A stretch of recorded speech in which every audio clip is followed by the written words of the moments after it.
Cold War is a time period in history filled with tension between the United States of America and the Soviet Union, which lasted for decades. It is a period filled with dread, political maneuvers, espionage, propaganda, an arms race, and more. One of the more unique and interesting parts about this time period, at least in my opinion, is the space race, which we'll be focused on in this video. It's where the United States and the Soviet Union raced to be the first country to achieve space exploration. But I'm not here to give you a history lesson. As a matter of fact, since you're watching this video, you hopefully have already been taught about that time period in a history class at some point. What I'm here to do is talk about an anime that I believe is very underrated. The anime being Irina the Vampire Cosmonaut. This brief history overview is just there to get you prepared for the main topic of this video, since this anime is set during the Cold War period and focuses on the space race. The best way to summarize Irina the Vampire Cosmonaut is the space race, but make it anime. What I mean by that is this show takes this massive real-life historical event and adds its own unique twist onto it.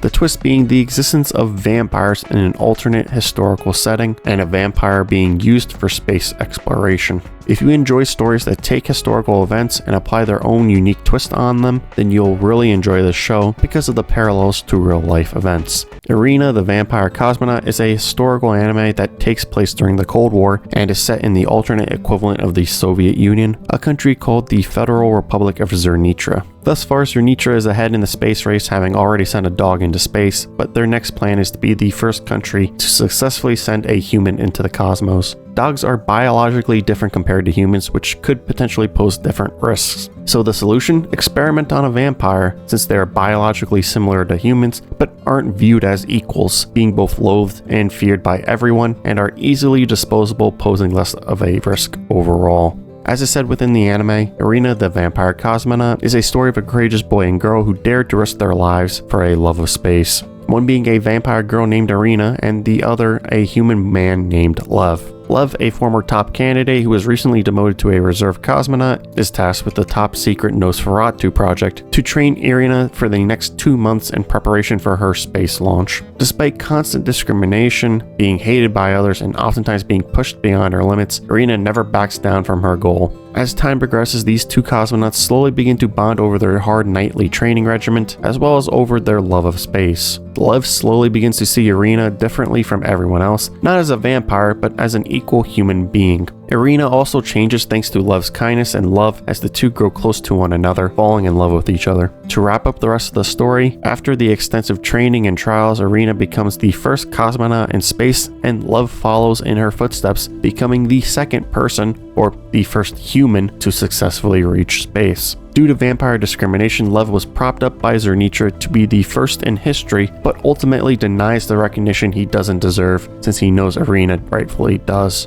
I do want to point out that the scene in the final episode with Lev's speech and Irina running up to him on the podium was emotional, memorable, and extremely enjoyable. The two of them being reunited at that point was probably my favorite part of the series, a great way to finish the show. Before you ask, yes, all of the ideas that are generally universal for vampires, and ones you probably have thought of already, are addressed throughout the anime. It's a fairly common practice nowadays for any piece of media that includes vampires to have their own unique twist on common vampire stereotypes, and in Irina the Vampire Cosmonaut's case, it is no different. Most vampire stereotypes, such as will a vampire turn to ash if exposed to sunlight, or do vampires constantly crave blood, or are they afraid of crosses and garlic, are debunked at some point. Most of these examples are either myths or extremely dialed down within this anime. Something this series does that I really appreciate is using these myths to help fill out the rest of the story. Since vampire propaganda has created these preconceived notions within the minds of humans, this leads to an irrational hatred and fear of vampires, which targets Irina throughout the story.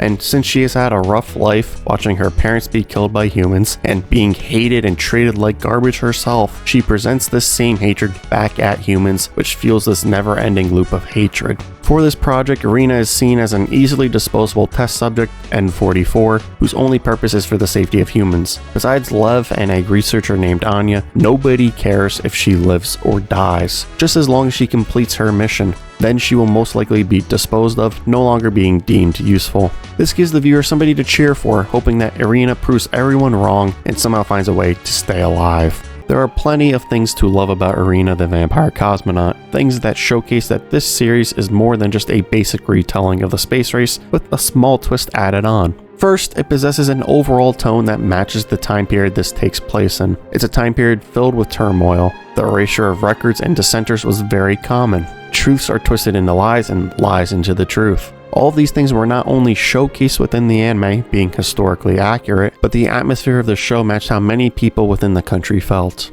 While watching, you could see the uncertainty, fear, and powerlessness of the people. This was especially prevalent in many of Irina's thoughts and dialogues. She knew about the uncertainty of her future. There was a good chance that she wouldn't make it back after her space launch, whether it was via a malfunction or being blown up upon arrival. Even if she does make it back safely, there was always a gloomy threat of death lingering over her, since she was likely to be executed once she was deemed no longer helpful. Throughout much of the anime, she acts tough, but you could both hear the fear in her words and visibly see it as well. She knew that despite her accomplishments and achievements, her existence will be erased by the end. That is obviously until Lev stood up for her in front of millions of people. Despite this knowledge of an uncertain future, which is completely demoralizing, she continued to push forward, staring uncertainty right in the face. That feeds into the next thing I loved about this anime. The incredible character dynamic of two extremely enjoyable characters, Irina and Lev. They both work hard, challenging each other to achieve their dreams, and there's a great romance aspect between them sprinkled in.